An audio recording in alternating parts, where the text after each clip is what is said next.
The Lallin Top Show is brought to you by My Store Hub, her store online. Cooker की अगली सीटी से पहले ना ये ढाबा ऑनलाइन कर देना है।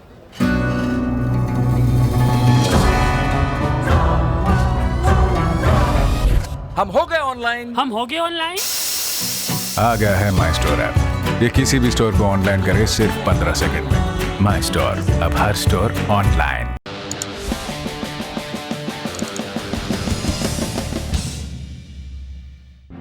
नमस्कार, सौरभ द्विवेदी नाम है हमारा और आप देखना शुरू कर चुके हैं लल्लन टॉप शो। कृषि कानूनों पर आज कोर्ट में क्या होगा इसका अंदाजा हम लोगों को एक दिन पहले ही लग गया था, इसलिए किसी को अचरज नहीं हुआ जब मोदी सरकार के 3 कृषि कानूनों के लागू होने पर सुप्रीम कोर्ट ने अगले आदेश तक रोक लगा दी, स्टे लगा दिया। कोर्ट पहली सुनवाई से ही कह रहा था, एक कमेटी भी बैठा दी गई। तो क्या कानूनों पर रोक को किसानों की फौरी जीत की तरह देखा जाए? जो किसान सरकार की कमेटी से बात करने को राजी नहीं थे, वो सुप्रीम कोर्ट की बनाई कमेटी से कितना सहयोग करेंगे? खासकर इस इल्जाम के बीच कि चारों सदस्यों की जो इस कमेटी में लिए गए हैं, कानून को लेकर राय सरकार की राय से बहुत अलग नहीं है। क्या उस आरोप में दम है कि जो हुआ वो सरकार को सूट करता है? एक तरीके से क्राइसिस मैनेजमेंट हो गया। इन सारे सवालों पर आज बात करेंगे बड़ी खबर में। इसके अलावा बताएंगे कि एमपी में जहरीली शराब से हुई मौतों का क्या मामला है, सरकार क्या कह रही है, हमारी सरकार के जो एक मंत्री हैं उनका अब स्वास्थ्य कैसा है जो एक्सीडेंट हुआ था, और हमारे देश के सेनाध्यक्ष जनरल नरवणे की प्रेस कॉन्फ्रेंस में क्या महत्वपूर्ण बातें कही गई पाकिस्तान, चीन और राष्ट्रीय सुरक्षा के संदर्भ में। लेकिन शो में सबसे पहले ये तस्वीरें देखिए। ये तस्वीर पुदुचेरी से है। उपराज्यपाल किरण बेदी को हटाने की मांग को लेकर यहां आंदोलन चल रहा है, जिसमें राज्य के मुख्यमंत्री वी नारायणसामी और पुदुचेरी के इकलौते सांसद वी वैथिलिंगम समेत सूबे में सरकार चला रहे सेकुलर डेमोक्रेटिक अलायंस के तमाम घटक दल शामिल हैं, जिनका नेतृत्व कांग्रेस करता है। ये शिकायत कर रहे हैं कि किरण बेदी पुदुचेरी की सरकार को काम नहीं करने दे रही। प्रदर्शनकारी पहले किरण बेदी के आवास यानी कि राजनिवास को घेरना चाहते थे, लेकिन प्रशासन ने अनुमति नहीं दी, इसलिए यहां से तकरीबन 1 किलोमीटर की दूरी पर प्रदर्शन शुरू हो गया। 2 साल में ये दूसरी दफा है कि बेदी को इस तरह के प्रदर्शन का सामना अपने ही मुख्यमंत्री से करना पड़ रहा है। नारायणसामी कैबिनेट में सामाजिक कल्याण मंत्री एम कंडासामी ने तो ये भी कह दिया कि अगर हमारी मांगे नहीं मानी गई तो हम पोंगल नहीं मनाएंगे। किरण बेदी ने सार्वजनिक रूप से इन प्रदर्शनों पर कुछ नहीं कहा। खबरों की दुनिया में 2 शब्द होते हैं, विशुद्ध और राजनीति। इन्हें साथ में जोड़ने पर ऐसी तस्वीरें बनती हैं। कूट कूट कर नेतागिरी भरी है इन तस्वीरों में, लेकिन ये तस्वीरें हमें कुछ और बातों पर गौर करने का मौका भी देती हैं। मिसालन गवर्नर का पद और उसकी उपयोगिता। ऐसा क्यों होता है कि केंद्र और राज्य दोनों जगह अगर एक ही पार्टी की सरकार हो तो आपको सूबे के गवर्नर का नाम तक याद नहीं रहता, लेकिन जैसे ही अलग अलग पार्टी की सरकारें आती हैं, गवर्नर हेडलाइन बनाने लगते हैं। संविधान निर्माताओं ने गवर्नर का पद रखते हुए जो कल्पना की थी, उस पर यह पद कितना खरा उतरा ये सोचना चाहिए। दर्शक सोचें, गुने, हम बढ़ते हैं दिन की सुर्खियों की तरफ। पहली सुर्खी एक दुखद समाचार से बनी है। रक्षा राज्य मंत्री श्रीपद नायक 11 जनवरी को एक कार हादसे में घायल हो गए थे। इस हादसे में उनकी पत्नी विजया और राष्ट्रीय स्वयंसेवक संघ के प्रचारक रहे दीपक दुबे का देहांत हो गया था। दीपक नायक के करीबी सहयोगी थे। नायक कर्नाटक के येल्लापुर से गोकर्णा जा रहे थे, तभी उत्तरी कन्नड़ा जिले में अंकोला के पास उनकी कार दुर्घटनाग्रस्त हो गई, पलट गई। नायक उत्तरी गोवा से सांसद हैं। शुरुआती इलाज के बाद उन्हें गोवा मेडिकल कॉलेज और अस्पताल लाया गया। प्रधानमंत्री मोदी ने गोवा के मुख्यमंत्री प्रमोद सावंत से बात कर सभी जरूरी इंतजाम करने को कहा। और इस घटना में आज का अपडेट ये है कि रक्षा मंत्री राजनाथ सिंह गोवा पहुंचे, नाइक को देखने के लिए गोवा मेडिकल कॉलेज गए और फिर उन्होंने बाहर पत्रकारों से कहा कि मंत्री जी फिलहाल खतरे से बाहर हैं और ज़रूरी हुआ तो उन्हें इलाज के लिए दिल्ली भी ले जाया जाएगा। दूसरी सुर्खी की तरफ बढ़ते हैं जो मध्य प्रदेश से है। यहाँ मुरैना के सोमावली और मानपुर इलाके के 2 गांवों में 11 जनवरी की रात कुछ लोगों को अचानक उल्टियां हुई। 10 लोगों की फिर मौत हो गई अस्पताल पहुंचने से पहले, और एक ने अस्पताल में दम तोड़ा। और तब पता चला कि इन मौतों की वजह स्थानीय स्तर पर बनाई गई शराब है जो जहरीली थी। 12 जनवरी को समाचार की तैयारी तक मृतकों की संख्या 12 हो गई। प्रथम दृष्टया मामला जहरीली शराब का बताया जा रहा है और कई लोगों का इलाज अभी मुरैना और ग्वालियर के अस्पतालों में चल रहा है। इसमें एक विवाद भी हुआ। मृतकों के परिजन जब देह लेने के लिए पहुंचे तो हंगामा हो गया। परिजन शव को ट्रैक्टरों पर ले जाना चाहते थे। प्रशासन कह रहा था कि एम्बुलेंस में शव लेकर जाइए, और ऐसे में गुस्साए परिजनों ने श्रीनगर से कन्याकुमारी को जोड़ने वाले राष्ट्रीय राजमार्ग 44 को 1 घंटे तक जाम रखा। चंबल संभाग के मुख्यालय में 12 लोगों की मौत के बाद प्रशासन हरकत में भी आया। पुलिस दरोगा से लेकर आबकारी विभाग तक में अधिकारियों को निलंबित कर दिया गया। 7 लोगों को आरोपी बनाया गया। बयान भी आया राज्य के गृह मंत्री नरोत्तम मिश्रा का कि अपराधी छोटे हों या बड़े, बख्शे नहीं जाएंगे। पर सवाल ये पूछा जाना चाहिए कि ये अपराधी जब पनप रहे थे तब सरकारें क्या कर रही थी। शराब को बंद करके कहीं महिला वोटरों को लुभाया जाता है, कहीं शराब पर लंबे भाषण दिए जाते हैं, कहीं कहा जाता है कि ये प्रैक्टिकल नहीं है क्योंकि शराब राज्य की आय का बड़ा स्रोत है। मध्य प्रदेश में शराब पर पाबंदी नहीं है, यानी कि राज्य को आय हो रही है। ऐसे में ये सरकार की जिम्मेदारी बनती है कि वो सिर्फ रॉयल्टी और लाइसेंस फीस वसूलने में व्यस्त ना रहें। आबकारी अधिकारी किस तरह से अवैध शराब का धंधा चलने देते हैं, ये ओपन सीक्रेट जैसा है। ऐसे में सरकारों से सवाल तो बनता है। तीसरी सुर्खी सेना अध्यक्ष जनरल MM नरवणे से बनी। वो आज सेना की सालाना प्रेस कॉन्फ्रेंस को संबोधित कर रहे थे। ये एक इंपॉर्टेंट इवेंट होती है सामरिक दृष्टि से। जनरल नरवणे ने कहा कि चीन और पाकिस्तान के बीच सैन्य और असैन्य सहयोग लगातार बढ़ रहा है।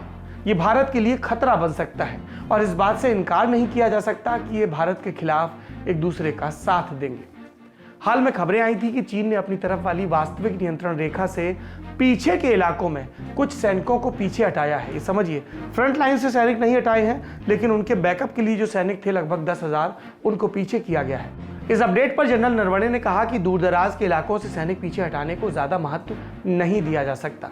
LAC पर दोनों देशों के बीच तनाव वाली जगहों पर किसी भी पक्ष ने एक भी सैनिक कम नहीं किया है। सेना ने सामरिक महत्व के जिन इलाकों पर अगस्त के अंत में कब्जा किया था, वहां पर हम बने रहेंगे। सर्दी हो या गर्मी, सेना LAC पर तैनात रहेगी क्योंकि सरकार की यही मंशा है। लेकिन इस पूरी प्रेस कॉन्फ्रेंस में बस ताकत की बात हुई हो ऐसा नहीं। जनरल नरवणे ने अपनी बात में यह भी जोड़ा कि चीनी सेना से 8 दौर की बातचीत हुई है। अगले दौर की बातचीत के लिए भी हम तैयार हैं। गतिरोध के समाधान की उम्मीद रखते हैं, लेकिन समाधान ऐसा होना चाहिए जिसमें दोनों देशों की सुरक्षा को समान रूप से महत्व मिले। अगली सुर्खी बिहार से। वो राज्य जहां कांग्रेस पहले 3 दलों में भी शामिल नहीं है, वो राज्य जहां कांग्रेस को इस बात का जिम्मेदार माना गया कि महागठबंधन जीत नहीं पाया, उसी राज्य बिहार की राजधानी पटना से ये वीडियो सामने आया। वीडियो में नजर आ रहे कांग्रेसी किसान मोर्चा की बैठक में हिस्सा लेने आए थे, लेकिन बिहार कांग्रेस प्रभारी भक्त चरण दास के सामने ही आपस में भिड़ गए। इस दौरान हंगामा हुआ और कुछ मीडिया रपटों के मुताबिक कुर्सियां भी चली मतलब वैसे चली जैसे गोली चलती है। कांग्रेसियों ने कांग्रेसियों पर कुर्सियां फेंकी, कांग्रेस और कांग्रेसियों को बचाने के लिए। और नाराजगी किस बात की? इसकी कि टिकट का बंटवारा ठीक से नहीं हुआ और पार्टी को मुंह की खानी पड़ी। भक्त चरण दास इस दौरान कार्यकर्ताओं से शांति बनाए रखने की अपील करते रहे। कांग्रेस में सब शांत है, समाचार समाप्त है। इस सुर्खी से जुड़ा आखिरी सुर्खी की तरफ बढ़ते हैं। कोरोना के टीके से जुड़ी है। आज दिन भर टीवी पर देश के अलग अलग हिस्सों में वैक्सीन पहुंचने की तस्वीरें चली। इन टीकों को भारी पुलिस बंदोबस्त के बीच टीकाकरण के लिए तय हुए अस्पतालों में पहुंचाया गया। इस बीच टीके की कीमत को लेकर भी एक अहम बात सामने आई। क्या है ये अहम बात? फिलहाल सरकार टीकाकरण के लिए सीरम इंस्टीट्यूट ऑफ इंडिया के यहाँ बनने वाली कोविशील्ड का इस्तेमाल करेगी, ये बात हम जानते हैं। और ये भी जानते हैं कि ये टीका ब्रिटेन की ऑक्सफोर्ड यूनिवर्सिटी ने एस्ट्राजेनेका के साथ मिलकर बनाया है। ऐसे में सवाल ये पूछा जा रहा था कि ये टीका किस भाव पर मिलेगा। आज सीरम इंस्टीट्यूट के आधार पूनावाला ने कहा कि कंपनी पहले 10 करोड़ डोज केंद्र सरकार को 200 रुपए के प्रति डोज के हिसाब से देगी। इसके बाद कंपनी टीके को 1000 रुपए डोज के भाव पर बाजार में उतारेगी। इसलिए अब हमें टीके की कीमत पता चल गई है सरकार के स्तर पर और बाजार के। लेकिन लल्लन टॉप अपनी तरफ से दर्शकों से एक अपील करना चाहता है, टीके के लिए मारामारी में ना पड़े, अपनी बारी का इंतजार करें। आप संयम दिखाएंगे तभी उस तरह की विभत्स कालाबाजारी से बचा जा सकेगा जैसी हमने कोरोना काल की शुरुआत में देखी थी। एक अपील और, कई लोग बड़ी टनक के साथ कहते हैं हम तो टीका नहीं लगवाएंगे। अगर आप ऐसा करेंगे यानी टीका नहीं लगवाएंगे तो न सिर्फ आप अपनी बल्कि अपने प्रियजनों, परिजनों और दोस्तों की सुरक्षा के लिए भी खतरा बनेंगे। इसलिए खुद से मेडिकल प्रैक्टिशनर मत बनिए, डॉक्टरों की और वायरस के एक्सपर्ट्स की सलाह पर ध्यान दीजिए। अब बढ़ते हैं दिन की बड़ी खबर की तरफ। क्या है आज की बड़ी खबर? 48 दिनों से चल रहे सरकार और किसानों वाले झगड़े में आज सुप्रीम कोर्ट ने रेफरी बनकर विसल बजा दी कि अब रुक जाइए, कब तक लड़ते रहेंगे, कोर्ट पर समाधान के लिए भरोसा करिए। सुप्रीम कोर्ट ने 3 कानूनों के लागू होने पर रोक लगाई, एक कमेटी बनाई और आगे बढ़े। उससे पहले हम एक बात समझ लें, कानून पर रोक और कानून लागू होने पर रोक, इसमें फर्क होता है। आज कोर्ट ने जो कहा उसका मतलब यह है कि इन तीनों कानूनों का अस्तित्व बना रहेगा, लेकिन वो अगले आदेश तक लागू नहीं माने जाएंगे। अभी कानून खत्म नहीं किए गए हैं। मुख्य मुद्दे पर वापस लौटते हैं। सरकार ने कोर्ट से कहा कि ठीक है, आपकी बात मान लेते हैं, लेकिन किसान वो कह रहे हैं कि हमें इस सलाह में दिलचस्पी नहीं है, हमें सुप्रीम कोर्ट के फॉर्मूले में फायदा नहीं दिख रहा, इसलिए प्रदर्शन खत्म नहीं करेंगे। ये पूरी बात का निचोड़ है 3 वाक्यों में। अब विस्तार से समझते हैं कि मामला है क्या।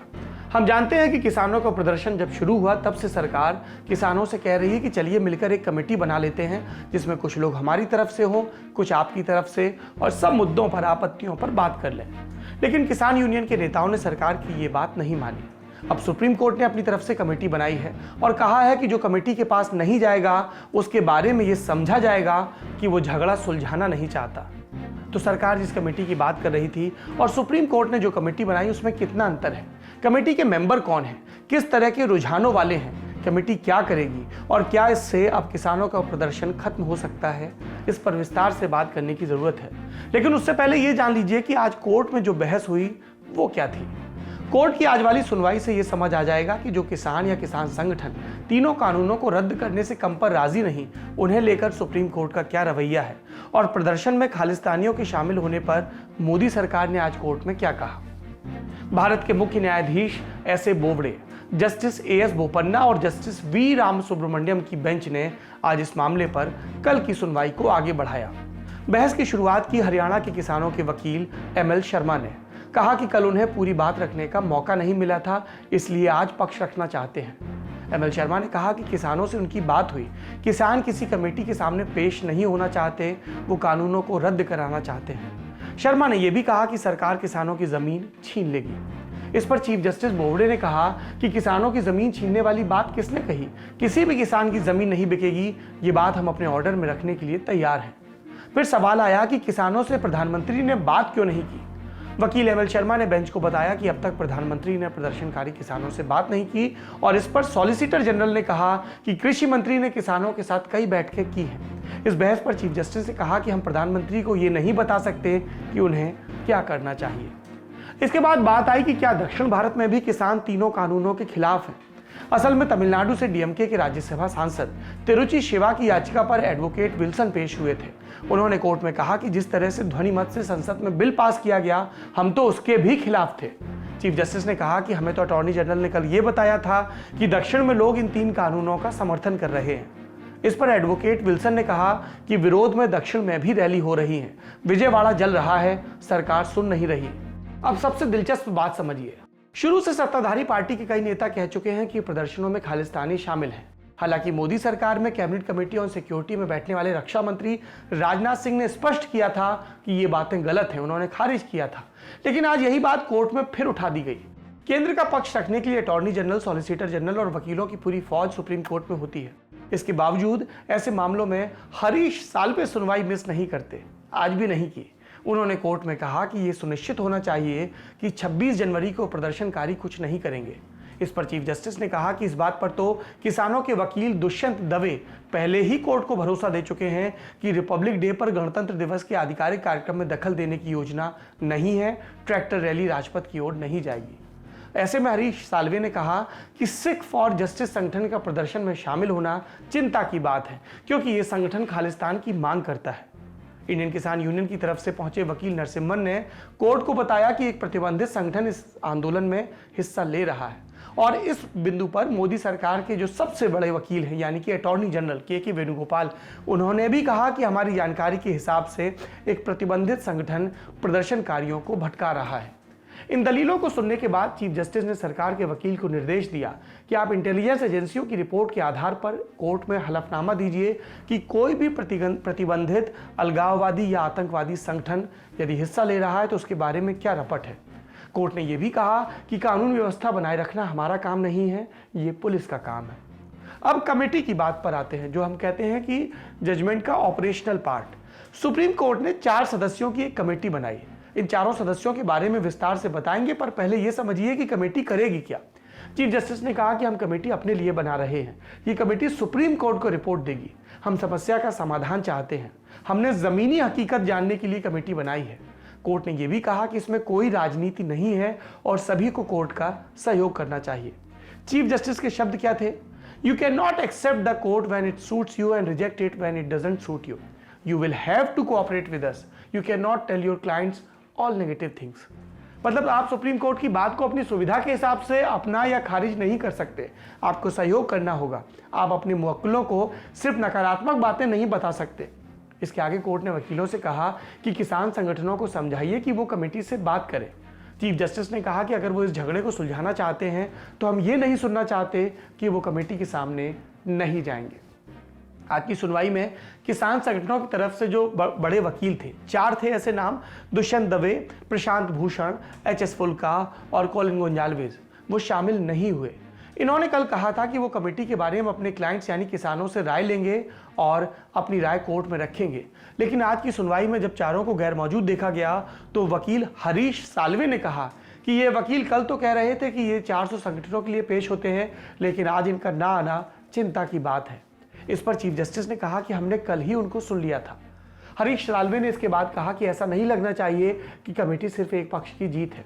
आज उन्होंने लगातार दूसरी बार ये दलील दी। उनका जोर कल से ही इस बात पर है कि ऐसा न लगे कि अदालती कार्रवाई सरकार के खिलाफ है।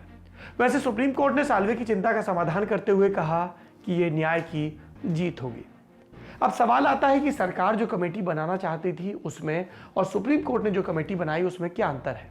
सरकार ने जब कमेटी बनाने की बात किसानों से कही थी तो कानूनों पर फौरी रोक की बात नहीं थी इसमें, लेकिन सुप्रीम कोर्ट ने कानूनों के लागू होने पर स्टे लगाकर कमेटी बनाई है। ये एक बड़ा फर्क है। सरकार किसानों और सरकार के बीच सुलह या बातचीत के लिए कमेटी बना रही थी, लेकिन सुप्रीम कोर्ट ने कहा कि हम किसी बीच बचाव के लिए कमेटी नहीं बना रहे, हर पक्ष को सुनेंगे और क्लॉज बाय क्लॉज कानूनों पर किसानों की आपत्ति कमेटी अपनी रिपोर्ट में सुप्रीम कोर्ट को बताएगी। एक फर्क और है, सरकार जब कमेटी बनाने की बात कह रही थी तो साथ में यह भी कह रही थी कि किसान प्रदर्शन खत्म करें और कमेटी में आपत्तियों पर चर्चा हो। सुप्रीम कोर्ट ने किसानों को प्रदर्शन खत्म करने जैसा कोई आदेश नहीं दिया है, ना ही सुप्रीम कोर्ट ने किसानों को यह आदेश दिया कि वो कमेटी के सामने अपनी बात रखें। सलाह दी है, आदेश नहीं है, सलाह है, यानी बाध्यकारी नहीं है। ये लाइन भी खींच दी गई कि जो कोर्ट की कमेटी का सहयोग नहीं करेगा उसके बारे में समझा जाएगा कि वो झगड़ा सुलझाना नहीं चाहता, यानी सलाह है लेकिन सख्ती के साथ है। अब आते हैं कमेटी के सदस्यों पर। सुप्रीम कोर्ट ने 4 सदस्यों के नामों का ऐलान किया। इसमें पहला नाम है अशोक गुलाटी का। अशोक गुलाटी कृषि अर्थशास्त्री हैं। अभी एक think tank Indian council for research on international economic relations, जिसे हम शॉर्ट में ICR कहते हैं, वो इसके इन्फोसिस चेयर प्रोफेसर हैं। 2015 में नरेंद्र मोदी सरकार ने उन्हें पद्मश्री से सम्मानित भी किया था। अब इनके बारे में और खोजेंगे तो पता चलेगा कि जब अटल बिहारी वाजपेयी प्रधानमंत्री थे तब उनकी आर्थिक सलाहकार परिषद में गुलाटी सबसे कम उम्र के सदस्य थे। वो नरेंद्र मोदी सरकार के 2015 में बनाए expert group on agriculture market reforms के अध्यक्ष भी रहे हैं। इसके अलावा नीति आयोग के कृषि पर बनाए टास्क फोर्स के सदस्य भी। Commission for agriculture cost and prices यानी कि CACP के चेयरमैन भी अशोक गुलाटी रह चुके हैं। ये कमेटी सरकार को फसलों के मूल्य पर सलाह देती है। इनके परिचय के कुछ और हिस्से हैं। मध्य प्रदेश की शिवराज सिंह चौहान सरकार, उन्होंने भी कृषि मामलों में अशोक गुलाटी की सलाह आधिकारिक तौर पर ली है। कुल मिलाकर अशोक गुलाटी बीजेपी सरकारों के साथ कृषि मामलों पर काफी वक्त से काम कर रहे हैं। तीनों कृषि कानूनों पर इनकी राय क्या है ये भी ये लगातार प्रकट कर रहे हैं। जब कृषि कानून नहीं आए थे तब से अशोक गुलाटी इस तरह के कानून लाने की बात अखबारों में लेख के जरिए कर रहे थे। उनका मानना है कि किसानों की आय बढ़ाने के लिए एक्सपोर्ट और फूड प्रोसेसिंग इंडस्ट्री को बढ़ावा देना जरूरी है, तो उन्हें साफ तौर पर प्रो रिफॉर्म माना जाता है। हालांकि 2022 तक किसानों की आय दोगुनी करने के मामले में वो नरेंद्र मोदी सरकार की आलोचना भी करते रहे हैं और उन्होंने ये भी लिखा था कि मौजूदा कृषि विकास दर से ऐसा हरगिज मुमकिन नहीं है। अब इस कमेटी के दूसरे सदस्य से मिलते हैं जिनका नाम है भूपिंदर सिंह मान। आज़ाद भारत के किसान आंदोलनों वाले इतिहास में भूपिंदर सिंह का नाम कई पन्नों पर मिलेगा। 1960 के दशक से अब तक कई बड़े किसान आंदोलनों की वो अगुवाई कर चुके हैं। अभी वो भारतीय किसान यूनियन और ऑल इंडिया किसान कोऑर्डिनेशन कमेटी के राष्ट्रीय अध्यक्ष हैं। रैप्टो के मुताबिक दिसंबर 2020 में हरियाणा, बिहार, महाराष्ट्र और तमिलनाडु से किसानों का एक प्रतिनिधि मंडल कृषि मंत्री नरेंद्र तोमर से मिलने आया था। इनकी अगुवाई भूपिंदर सिंह मान कर रहे थे। इस प्रतिनिधि मंडल ने एक मेमोरेंडम कृषि मंत्री को देकर कृषि कानूनों का समर्थन किया था। कुछ संशोधनों की बात भी जोड़ी थी।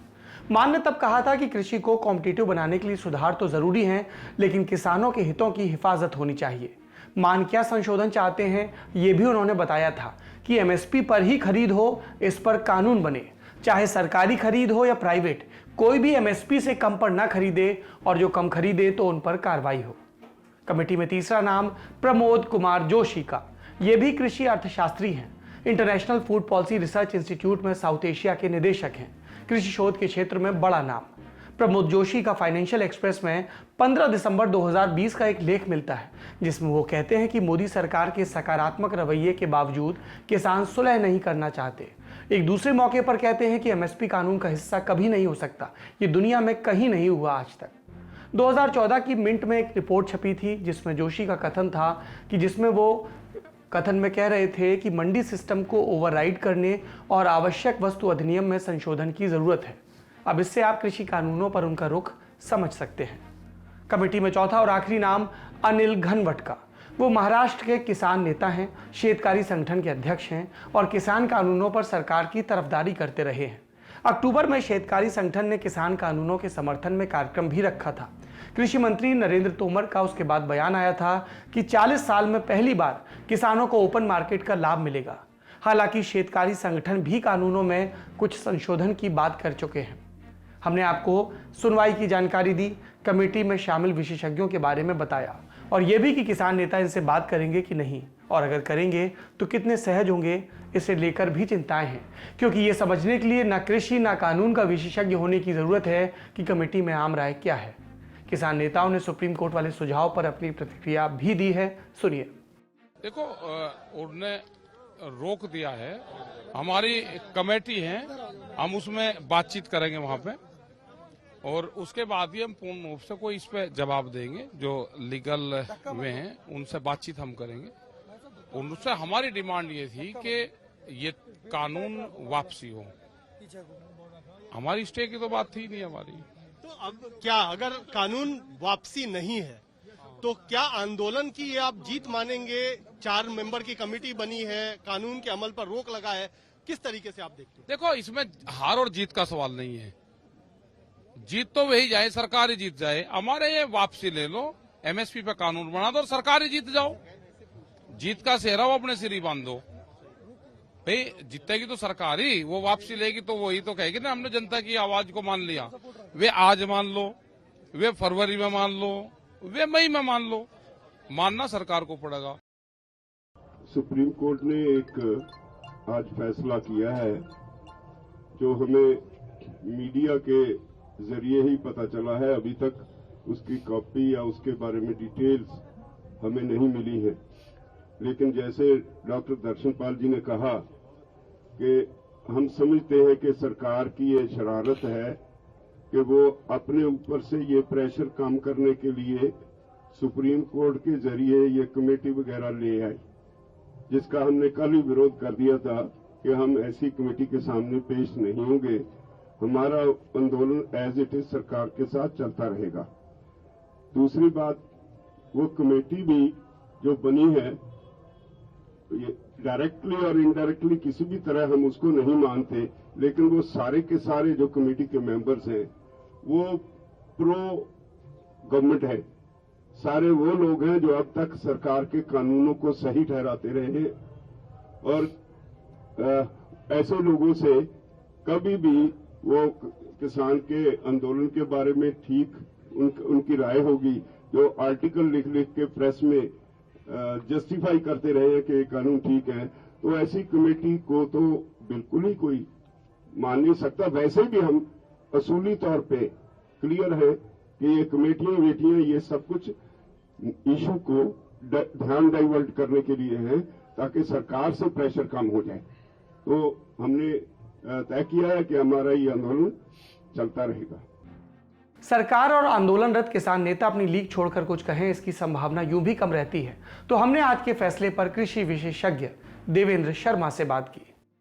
सर, आप लगातार लिखते रहे हैं इन सारे मामलों इन सारे मुद्दों को लेकर के, जब से कोर्ट में हियरिंग चल रही है उसको भी आप फॉलो कर रहे हैं। तो आज पर हम आए उसके पहले मैं समझना चाहता हूं कि अब तक के कोर्ट में जितनी हियरिंग्स की हैं और जितने संकेत दिए हैं, उनको लेकर के आपको मतलब किस तरह की बातें आपके दिमाग में आई, आप किस तरह देख रहे थे कोर्ट ने जिस तरह डील किया है इस मुद्दे को, चाहे वो कानूनों को लेकर राय देना हो या प्रोटेस्ट को लेकर के राय देना हो? देखिए, कोर्ट का जो इनिशिएटिव है उसको तो सबने वेलकम किया है और ये भी जानते हैं कि जो बातें चल रही थी कोर्ट के बाहर, उसमें ये था कि जो कोर्ट कहेगा वो सरकार को एक्सेप्ट होगा।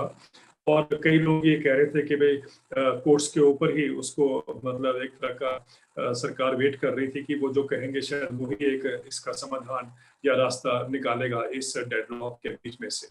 और कोर्ट ने जो आज स्टे किया है इम्प्लीमेंटेशन को, जो टेम्परेरी स्टे है हम जानते हैं। हाँ जी।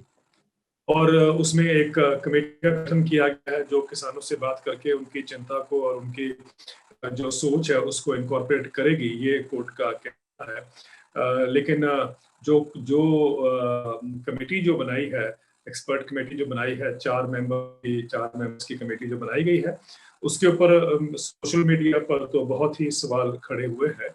और उसमें मुझे उस कमेटी की कंपोजिशन को देखते हुए एक गालिब का शेर मुझे याद आता है। उन्होंने कहा था कि कासिद के आते आते खत एक और लिख रखूं, कासिद के आते आते खत एक और लिख रखूं, मैं जानता हूं जो वो लिखेंगे जवाब में, मैं जानता हूं जो वो लिखेंगे जवाब में।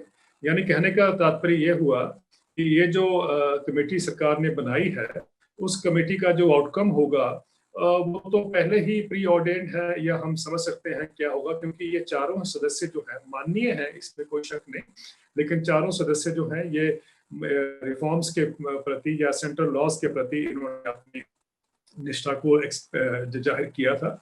और ये लगातार बोलते आए हैं, लिखते आए हैं कि ये लॉज जो है ये देश के बहुत हित में है, और किसान जो विरोध कर रहे हैं वो उसके उन लॉज के खिलाफ है। तो ऑब्वियसली जिस सोच के खिलाफ किसान खड़े हैं, उसी सोच की अगर खिलाफ वाली नहीं, अगर सपोर्ट वाली जो सोच के लोग अगर कमेटी में हैं, तो क्या एक्सपेक्टेड होगा उस कमेटी से, ये बहुत बड़े सवाल जो है ये खड़े हैं। सर, किसान संगठन आज से नहीं पहले से ही वो किसी भी कमेटी से बात करने को लेकर के मतलब वो परहेज करते रहे, चाहे वो सरकार की कॉन्स्टिट्यूट की हो। जब सुप्रीम कोर्ट ने पहले हियरिंग में कहा था, उसके बाद भी किसानों की तरफ से इसी तरह के संकेत थे कि वो वैसी भी कमेटी से बात नहीं करना चाहेंगे। अब एक ऐसी कमेटी कंस्टिट्यूट हुई है जिनके बारे में आपने भी जैसे एक इशारा किया कि तमाम मेंबरान उसके ऐसे हैं जो प्रो रिफॉर्म माने जा रहे हैं। तो आपको आपकी नजर में कोई हल नजर आ रहा है इस कमेटी के रास्ते या किसी दूसरे रास्ते से इस डेडलॉक का? जैसे आपने कहा है वो मुझे लगता है कि बहुत क्लियर है कि किसान संगठन ने पहले भी कहा था, और किसान संगठनों ने, और अब भी उन्होंने कहा है कि हम इस कमेटी का बॉयकॉट करेंगे। और अभी मैंने सुना कि कमेटी को 2 महीने का टाइम दिया गया अपनी रिपोर्ट सबमिट करने के लिए। काश ये जो कमेटी है ये उनसे पहले सरकार ने बनाई होती, कोई भी कमेटी सरकार ने बनाई होती, तो शायद ये जो जितना सारा ये बवाल जो खड़ा हुआ है वो ना होता।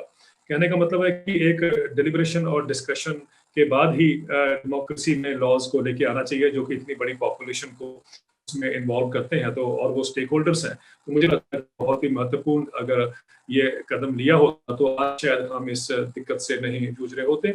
लेकिन दूसरी बात ये है कि ये जो अभी जो डेडलॉक है, क्या ये डेडलॉक परसिस्ट करेगा कि नहीं, ये तो किसान संगठन ही बताएंगे कि उनका सोचना क्या है, उनकी आगे की रणनीति क्या है। पर अभी तक जो हमें लगता है कि जो एट दैट लेवल कि भाई क्या होना चाहिए, तो अब थोड़ा सा ये है कि भाई जो हम कल एक्सपेक्ट कर रहे थे, बहुत अच्छे पॉजिटिव थे, इंडिकेटर थे कि सुप्रीम कोर्ट ने जिस तरह के मैसेजेस दिए थे, लेकिन आज का जो वर्डिक्ट है मुझे लगता है कि उससे किसान तो निराश होंगे ही, लेकिन आगे किस रूप में वो निकल के आता है या क्या तो कहते हैं कि ऊंट किस करवट बैठता है, वो तो किसान संगठन का स्टैंड होगा, वो ही बता पाएगा। एक आखिरी सवाल सर इस मुद्दे पे हमारा आपसे ये है कि क्या आप इस कमेटी वाले तरीके से आप अग्री करते हैं? मतलब अगर एक वक्त हम ये मान भी लें कि चारों मेंबर्स जो हैं अपने पूर्वाग्रहों को एक तरफ रखते हैं और बहुत प्रोफेशनली डील करते हैं, सबकी चिंताओं को सुनते हैं, फिर उसको कंपाइल करके कोर्ट से कोई बात कहते हैं। क्या आपको ये कमेटी वाले रास्ते में कोई हल नजर आ रहा है? मतलब चाहे ऐसी कमेटी हो, चाहे वैसी कमेटी हो, जिससे किसान क्या पता अग्री कर जाते? क्या कमेटी में इसका हल है? देखिए, मेरा ये मानना है कि ये कमेटी का जो, जैसे मैंने पहले भी कहा कि ये जून से पहले ये कमेटियां 2, 3, 4 जितनी भी बनाती सरकार उनके विचार लेती और उसको इनकॉर्पोरेट करती जो नए लॉज होने चाहिए, तब तो एक उसका महत्व था। और अभी जो कमेटी बनाई गई है, मुझे नहीं लगता कि अगर 4 मेंबर कमेटी हो और वो आप रिकमेंडेशन कर दे, उसके ऊपर देखिए लॉज बनने की बात हम कर रहे हैं। ये कोई कमेटी की रिकमेंडेशन नहीं है कि उसकी 1 या 2 या 3 जो भी है रिकमेंडेशन जो है वो सरकार एक्सेप्ट करे या ना करे। लेकिन ये जो अगर हमने ऐसी मुख्य धारा में हम इतना बड़ा एक बदलाव लेके आना चाहते हैं, तो मुझे लगता है कि उसके लिए और भी ज्यादा कमेटी के अलावा भी व्यापक उसमें वार्ता होनी चाहिए थी स्टेक होल्डर्स के साथ, और उसको कई लेवल पर, स्टेट लेवल पर भी देखें, रीजनल लेवल पे भी देखें, एकेडमिक लेवल पर देखें, वो भी बातचीत करके, क्योंकि ये कुछ छोटी बात नहीं है कि आपने एक कमेटी ने रिपोर्ट दे दी और उसको आपने अडॉप्ट करके उसको जो एक इतने बड़े लॉज या इतना बड़ा बदलाव हम करने की सोच रहे हैं वो कर दिया जाए। एक कमेटी के 3-4 लोग या आप 5-6 और भी ज्यादा मेंबर अगर जुड़ जाएं, तो मुझे लगता है कि बहुत उस पर सोच करने की जरूरत है, और उसमें पार्लियामेंट को, पार्लियामेंटेरियंस को, स्टेट असेंबलीज को, सबको उसमें इन्वॉल्व करने की मुझे लगता है कि इसमें जरूरत है। तो इसलिए ये जो प्रोसेस है, ये मुझे नहीं समझ आता कि ये कैसे सिर्फ 4 मेंबर कमेटी से या जो भी कमेटी हो उसके कारण ही ये जो है एड्रेस हो सकता है। टिप्पणीकार कह रहे हैं कि आज का दिन सरकार अंदर ही अंदर बड़ा खुश होगी। आज के दिन किसान आंदोलन को लेकर सरकार ने हर तरफ से दबाव बनाने की कोशिश की। आंदोलन टस से मस नहीं हुआ, सरकार की किरकिरी हो रही थी, पीछे हटते भी नहीं दिखना चाहती थी। ऐसे में ये फैसला राहत से कम नहीं। याद करिए, किसानों और सरकार के बीच पहली मीटिंग के बाद की खबरें, तब भी एक कमेटी की बात हुई थी। किसानों ने कहा कि वो कमेटी से नहीं मिलेंगे, तो अब दूसरे रास्ते से कमेटी का गठन हो गया। किसान इस कमेटी से भी नहीं मिलना चाहेंगे, लेकिन अब ऐसा वो किसी मॉरल हाई ग्राउंड पर रहकर नहीं कर सकते, क्योंकि इससे जो बात किसान बनाम सरकार थी, वो किसान बनाम सुप्रीम कोर्ट हो जाएगी। सुप्रीम कोर्ट ने कहा भी है कि ज़रूरी नहीं कि आप फैसलों को अपनी मर्जी के हिसाब से अच्छा बुरा माने। आपको अपने हिसाब से फैसला लगता है तो आप स्वीकारते हैं, और नहीं लगता तो विरोध करते हैं। ये नहीं चलेगा। एक बात और है, किसानों को जो जन समर्थन मिल रहा है उस पर भी असर पड़ेगा। कृषि कानूनों के लागू भर होने पर रोक लगी है। बात संवैधानिक आधार पर कानून खारिज होने तक अभी नहीं आई है। ऐसा हुआ तो सरकार अदालती लड़ाई आसानी से नहीं हारेगी। यानी फिलहाल समय सरकार के पक्ष में है, और किसान चाहे जितने मजबूत संकल्प वाले हों, समय उनके पाले से रोज निकल जाता है। वो घर से दूर हैं, खेतों से दूर हैं, दिल्ली की ठंड में हैं, तकलीफ में हैं। प्रदर्शन स्थल पर किसानों की मौत के मामले लगातार आ रहे हैं। बावजूद इसके प्रेस की दिलचस्पी आंदोलन में कम होती जाएगी जैसे ही दूसरी खबरें आएंगी। ऐसे में किसान कितने दिन दिल्ली की सीमा पर रहेंगे? सुप्रीम कोर्ट ने आंदोलन को फौरन खत्म करने या उसकी जगह से हटाने की बात नहीं की, लेकिन किसान संगठन ये समझते हैं कि उनके पास असीमित संसाधन या समय नहीं है। सुप्रीम कोर्ट के फैसले ने किसानों और सरकार के बीच गतिरोध का समाधान नहीं दिया है, उस समाधान को एक दिशा दी है। आंदोलन फिलहाल जारी रहेगा। दिल्ली में ट्रैक्टर रैली करने के मामले पर सोमवार को फिर सुप्रीम कोर्ट में सुनवाई होगी, तब इस मुद्दे पर विस्तार से बात होगी। चलते चलते आपको एक और खबर देते हैं। हमें लगा कि हम पूरे शो में दुनिया जहां की चीज़ें बताते हैं, अक्सर नकारात्मक खबरें, संघर्ष की खबरें या कई दफ़ा ऐलान हिस्सा बनते हैं इसका, लेकिन एंड पॉजिटिव नोट पर, सकारात्मकता पर होना चाहिए। खुश होने की एक छोटी सी वजह, बहाना क्या है, ये वीडियो देखिए।